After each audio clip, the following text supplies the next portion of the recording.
오직 성령의 열매는 사랑과 희락과 화평과 오래 참음과 자비와 양선과 충성과 온유와 절제니 이 같은 것을 금지할 법이 없느니라. 그리스도 예수의 사람들은 육체와 함께 그 정욕과 탐심을 십자가에 못 박았느니라. 만일 우리가 성령으로 살면 또한 성령으로 행할지. 아멘. 오늘 설교 주제는 절제입니다. 설교 제목도 절제유익이라고 잡았죠. 오늘 본문에 성령의 9가지 열매가 나오는데 그 마지막 열매가 절제라고 되어 있지요. 그래서 오늘 절제를 통해서 우리가 과연 어떤 유익을 얻을 수 있는지 살펴보는 시간을 갖도록 하겠습니다. 이 절제라는 덕목은 오늘날 현대인들에게 가장 무시되는, 경시되는 그런 덕목이지요. 덕목이라고 생각지도 않는 사람들도 많습니다. 우리 절제하는 사람들을 보면 오히려 왜 저래? 라고 말을 하기도 하지요.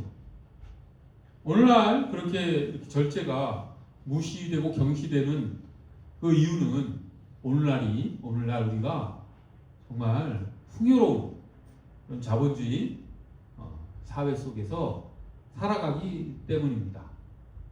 우리는 끊임없이 매스미디어에 의해서 또 광고 이런 것들을 통해서 끊임없이 소비하도록 부추김을 받고 있지요. 아무도 거기에서 자유롭지 못합니다. 우리는 그런 미디어에 의해서 가스라이팅 된다라고 할 수도 있습니다. 한번 우리 주위에 떠돌아다니는 그런 이야기들을 보십시오. 많이 소비하고 많이 가지고 풍요롭게 지내는 것이 좋은 것이고 능력 있는 사람이고 그것이 행복이다 라고 끊임없이 우리에게 유혹하지요. 그렇게 말을 합니다. 실제로 사람들은 그런 것이 행복인 줄 알지요. 플렉스라는 말도 있더라고요. 처음에 플렉스란 말이 무엇인가 했더니 자기 자신에게 뭔가 풍요로운 어떤 것을 주어서 과소비 같은 것을 해서 그 순간에 어떤 행복을 얻겠다. 뭐 그런 의미인 것 같더라고요. 그러니까 플렉스가 나쁜 것만은 아니겠죠. 필요할 때가 있겠죠. 하지만 그렇다고 한다면 절제도 한번 생각해 볼 수 있지 않을까.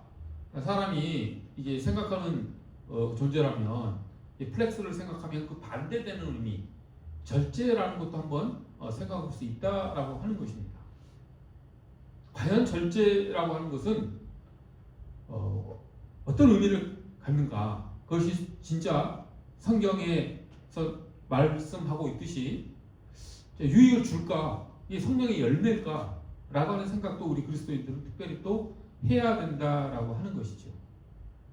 제가 개인적으로 이 절제라고 하는 덕목에 대해서 좀 깊이 생각해 본 것은 제 처지 때문이기도 했습니다. 저는 콩팥병을 앓고 있고 투석을 하고 있기 때문에 생활하는데 많은 절제가 필요하죠. 가장 어려운 것이 무엇이냐면 물을 많이 마시면 안 된다라고 하는 것입니다.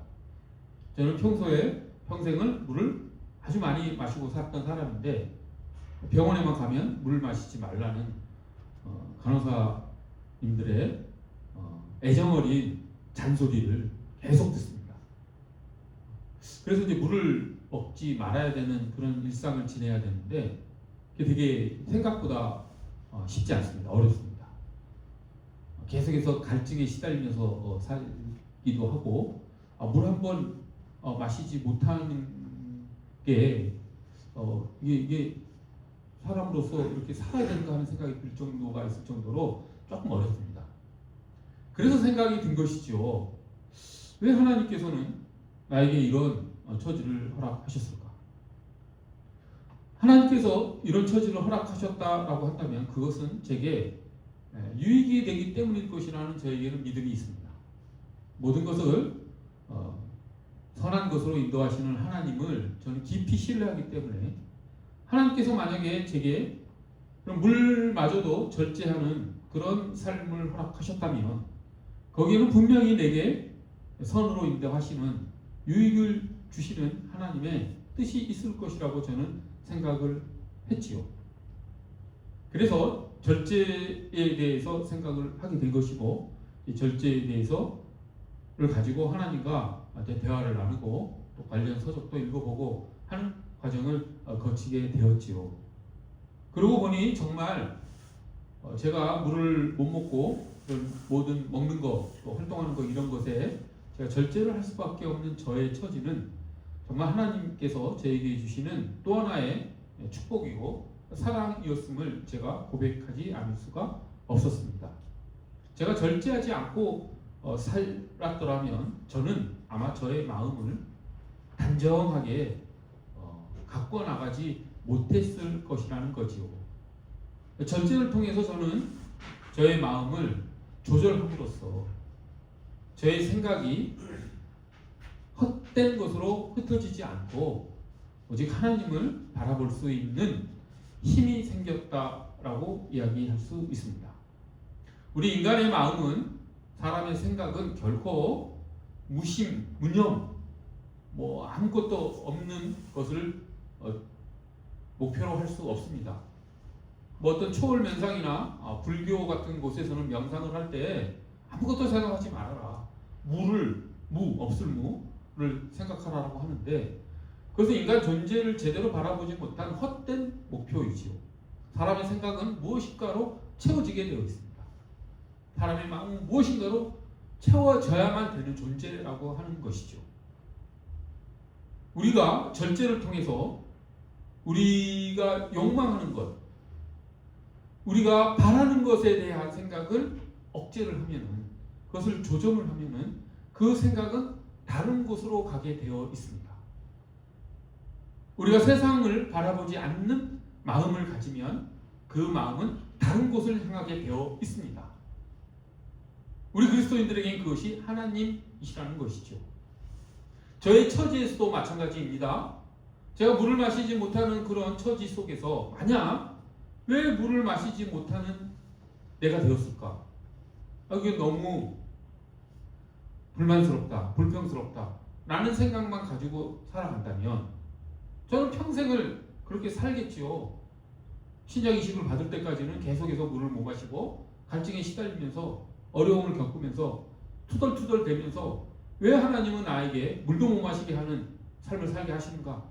이렇게 생각할 수 하는 그런 삶을 살았을 수도 있습니다. 하지만 하나님께서는 그 마음, 그 처지, 내가 절제할 수밖에 없는 그 삶 속에서 제 생각이 다른 곳으로 흐르게 했지요. 물을 먹지 못하는 그런 어려움 속에서 오히려 하나님의 선하심을 생각하고 나의 마음이 그런 불만의 마음이 아니라 하나님을 향하는 마음으로 흐르기를 하나님께서는 요구하신다 라고 하는 것을 깨달았기 때문에 저는 내 처지가 하나님께서 주시는 축복이다, 하나님의 사랑이다라고 확고히 고백할 수 있습니다. 우리의 마음은 그처럼 어느 곳으로나 흘러갈 수밖에 없는 존재이지요. 따라서 우리는 우리에게 주어진 그 처지에서 항상 우리의 마음대로 가는 그 생각을 누르고 억제하고 우리의 마음이 하나님을 향할 수 있도록 하는 삶이 필요하다. 그것이 진정한 또한 행복이다라고 이야기할 수 있습니다. 그것이 절제의 결정적인 유익이라고 하는 것이죠. 절제가 영어로는 뭐라고 합니까? 셀프 컨트롤 또는 셀프 디서플린 이렇게 번역을 하죠. 그것은 자기 조절력 그러지 않습니까? 쉽게 말해서 절제라고 하는 것은 자기가 하고 싶은 것을 자기의 생각대로 생각이 떠오르는 것을 조절할 수 있는 마음인 것이죠. 그래서 인간은 타락 이후에 우리의 본성과 본능은 방금 떠오르는 생각, 그러니까 바로 떠오르는 어떤 환경이나 상황에 처했을 때, 사건에 처했을 때 방금 떠오르는 생각은 악할 확률이 대단히 높습니다. 그 생각, 어떤 사건에 처했을 때 떠오르는 그 악한 생각을 딱 잡아내서 그것을 하나님께로 향하게 해서 자기의 행동을 안전하게 하는 그 마음이, 그 조절력이 절제라고 하는 것이죠. 오늘 아침에 또 하나님께서는 우리에게 사건을 하나 일으키셨습니다.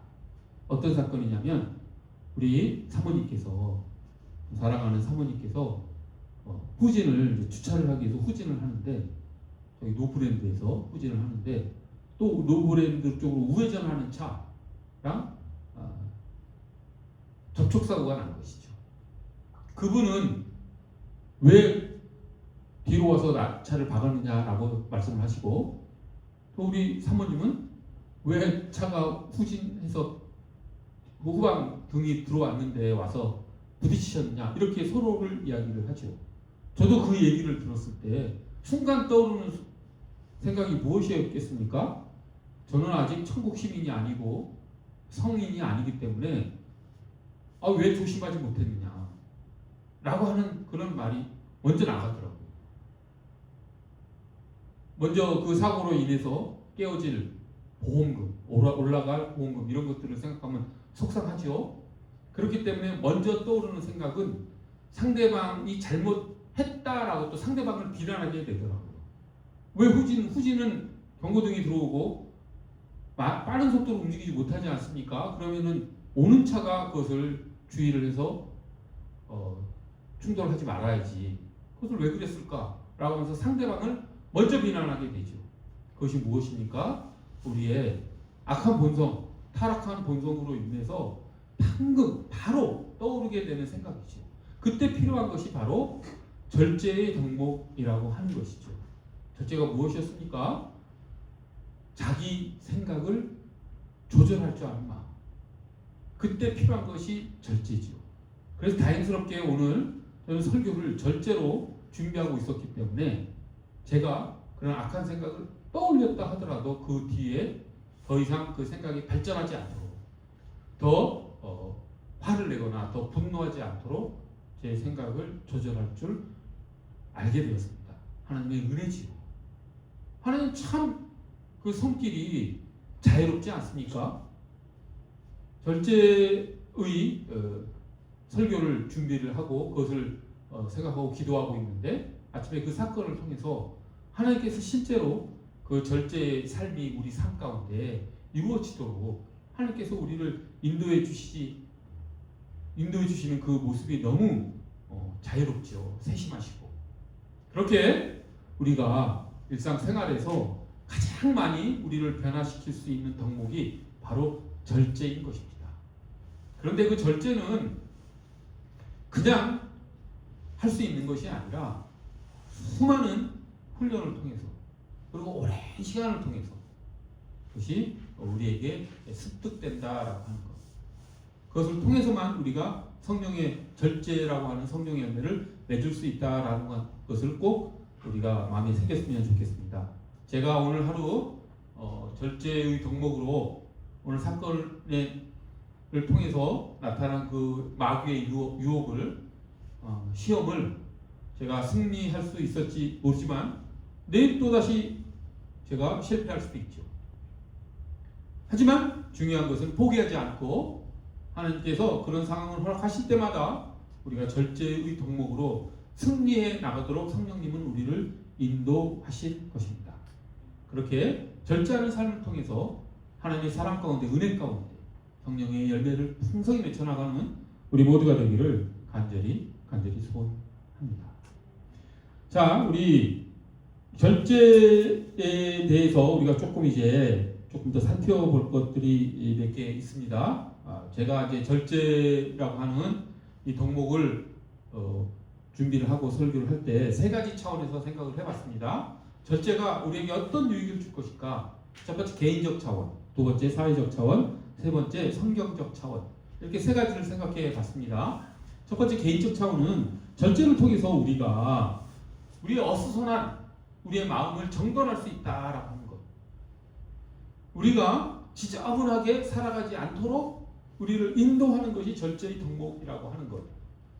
이거는 청년들에게 특히 이런 실감이 나는 것이 어떤 경우냐면, 우리 청년들이, 저는 압니다. 그리스도임에도 불구하고, 한국에 사는 기독교임에도 불구하고 어쩌다가 술을 마시기도 하시죠. 뭐 그럴 수 있습니다. 근데 술을 마실 때 가장 필요한 게 어떤 방법입니까? 그냥 단순하게 아주 쉽게 생각해 보십시오. 한번 절제하지 않고 술을 먹고 마시고 죽자, 뭐 이런 표현도 있더라고요. 그렇게 하면서 한번 마셔보십시오. 어떻게 됩니까? 정말 어수선해지죠. 그 다음 날까지 며칠이 갈 수도 있습니다. 오죽했으면 술깬 뭐 이런 숙취 해소 그런 약들이 시중에 얼마나 많이 퍼져 있겠습니까? 그때 필요한 것이 무엇이다? 절제다. 이게 일상생활에서 가장 우리가 단정한 삶, 올바른 삶을 살아갈 수 있도록 해주는 그런 덕목이라고 하는 것이죠. 이 절제를 통해서 우리는 어떤 상황에서도 지혜롭게 단정하게 행동할 수 있는 길을 열어주는 것이 절제라고 하는 것이죠. 그러니 제발 우리 절제라고 하는 덕목을 무시하지 않았으면 좋겠습니다. 하나님께서 우리가 절제가 필요할 때마다 하나님께서 우리에게 깨달음을 반드시 주십니다. 그리고 우리가 그 깨달음을 받았으면 하나님께서 승리할 수 있도록 성령님께서 우리를 인도해 주십니다. 그 성령님의 인도에 우리가 순종함으로, 절제함으로 승리하는 진정 단정하고 행복한 삶으로 나아가기를 간절히 소원합니다. 이것이 절제의 개인적 덕목이라고 할 수가 있습니다.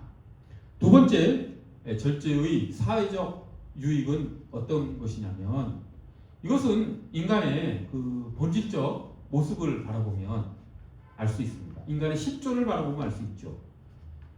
즉 무슨 소리냐면, 인간은 혼자 살아갈 수 없습니다. 그렇죠? 사회적 동물이죠. 인간은 함께 어울려 살지 않으면 살 수 없는 존재입니다. 그렇다고 한다면, 만약에 그 사회적 동물인 인간이 절제하지 않고 자기 생각대로, 자기 욕심대로 마구 언제나 플렉스하며 살아간다면 어떻게 되겠습니까? 어울려 살아가지 못하죠. 자기 욕심만, 자기 욕망만 추구하려고 하면 어떻게 되겠습니까? 그 사회는 어울려 살아가는 사회가 되지 못합니다. 당연하죠. 어느 정도의 절제가 필요하고, 절제를 통해서 서로를 섬길 수 있고 하는 것은, 그건 그냥 자명한 이치지요. 그래서 하나님께서 우리에게 절제하는 삶을 주신 것은, 그것이 우리 생존에, 우리의 삶에 꼭 필요한 것이기 때문입니다. 절제가 성령의 열매가 될 수 있는 것은 우리를 공동체 안에서, 사회 속에서 서로 사랑하며 살도록 하는 그 기술이라고 하는 것입니다. 그래서 절제는 반드시 필요한 것이죠. 하나님께서 그렇게 세상을 창조하신 것입니다. 우리가 음식을 많이 먹으면 탈이 나죠. 과식하면은 장기적으로 봤을 때도 건강에 안 좋고 단기적으로가 안 좋죠. 하나님께서 왜 그렇게 하셨겠습니까? 음식이 얼마나 좋습니까? 그렇죠. 음식을 먹으면 우리가 행복해집니다. 맛있는 음식을 만들기 위해서 셰프들은 많은 노력을 하고 거의 예술적 경지에 이르기까지 그 요리를 해내지요. 참으로 존경스럽습니다. 그런 셰프들이 사람들에게 유익을 주는 모습이 아름답습니다.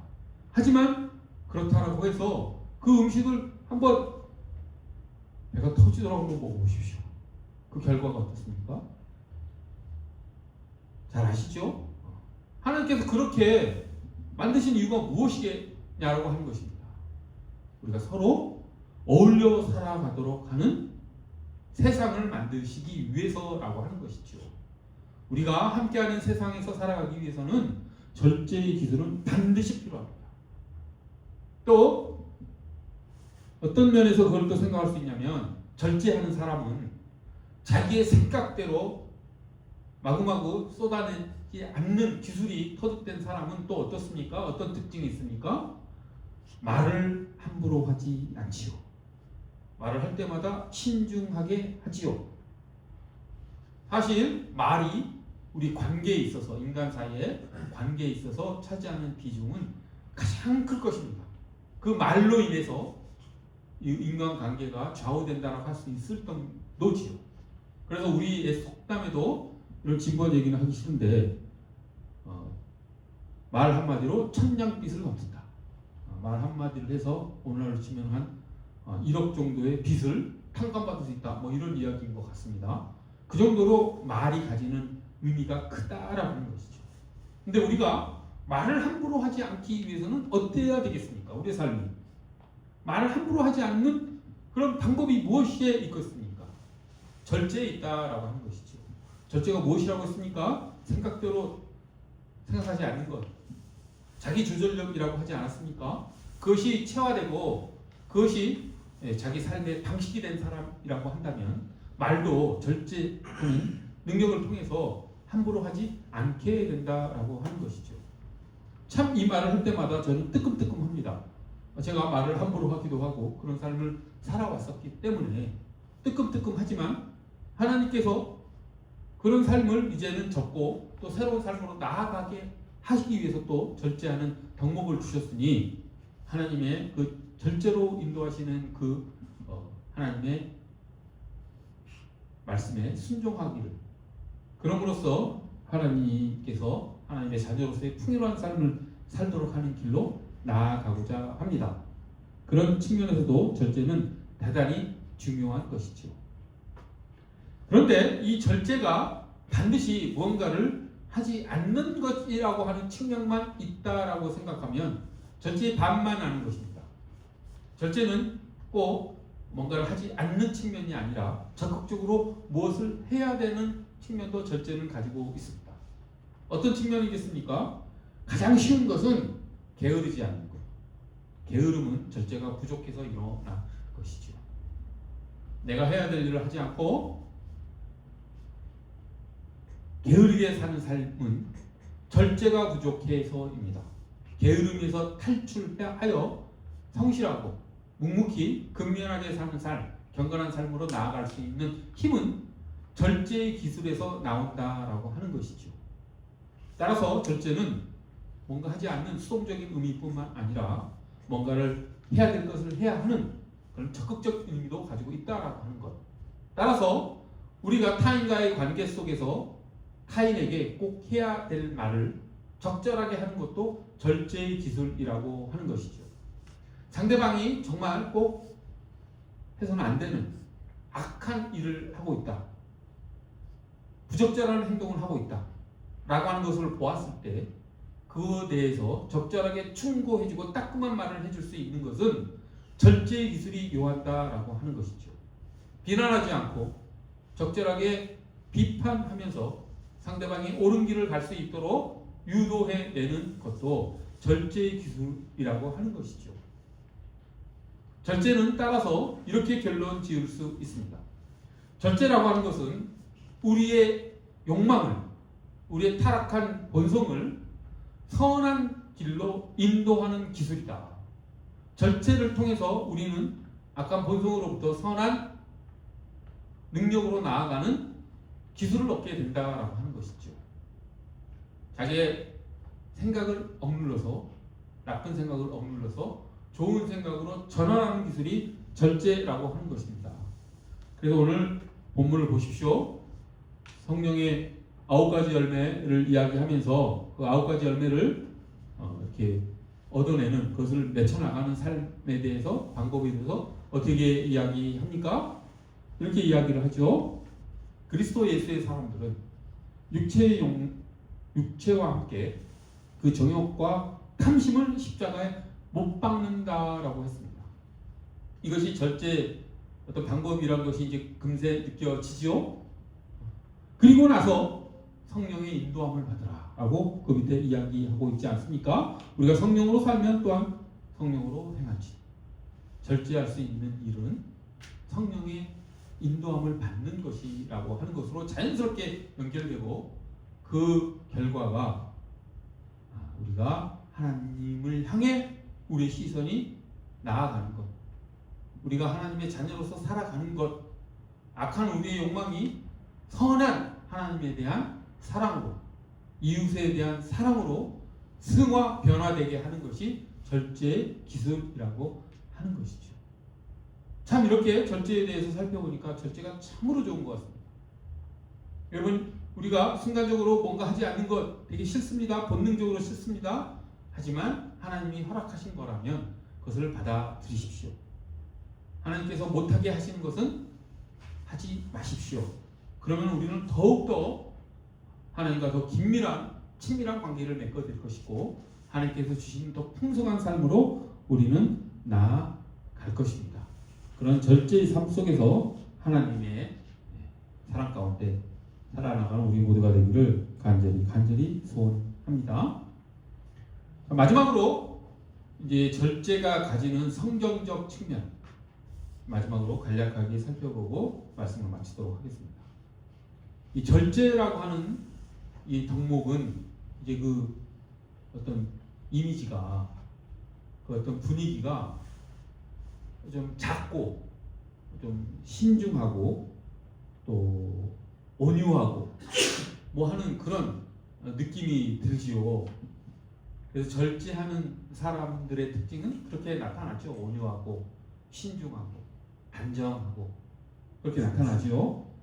근데 그런 삶을 누가 사셨습니까? 예수님이 그렇게 사셨죠. 그래서 우리는 절제하는 삶을 바라보면 예수님이 떠오르게 됩니다. 그래서 절제는 성경적 차원으로 바라보면 예수 그리스도의 삶을 따라가는 길이다 라고 하는 것을 우리가 또 알 수 있게 되죠. 예수님께서 그렇게 사셨습니다.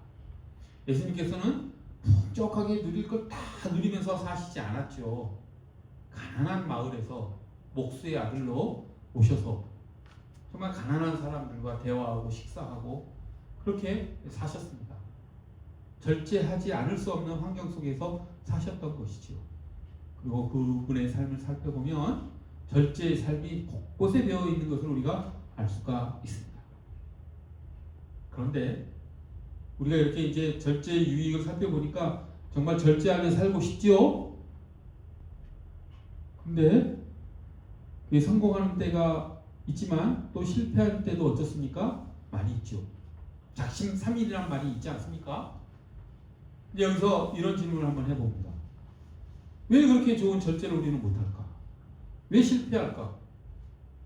이것이 절제가 가진 덕목의 양면성 때문입니다.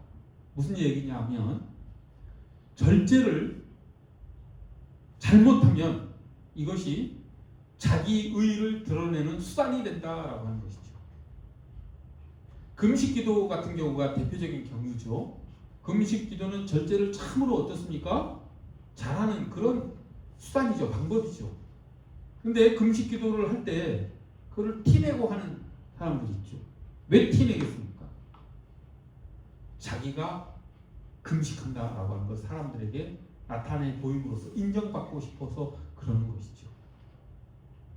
그래서 예수님께서 산상수훈에서 뭐라고 말씀하셨습니까? 금식할 때는 티내지 말고 금식하라고 말씀하셨죠. 왜냐? 이 절제의 덕목이 자기의 의를, 자기가 인정받고 싶은 그 욕망을 드러내는 수단으로 얼마든지 사용될 수 있기 때문이죠.